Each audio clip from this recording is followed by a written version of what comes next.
Before I came here, for several years, I've been having a difficult time with low hearing.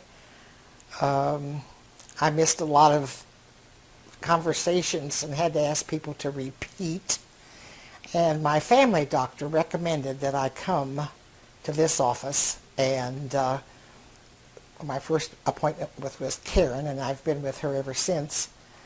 I've had my aids now for about 2 months, and it's made such a big difference. I volunteer at a hospital, and I'm able to take phone calls and talk to people so much better. I can hear everything. I'm not missing out on conversations with my grandchildren, and it has made a big, big difference in my life and how things are. But I don't hear a lot of, with these aids, I don't hear a lot of other noise, background noise. I just hear the things I want to hear. And so with Karen's help, I've had to come back a couple times and find out different things.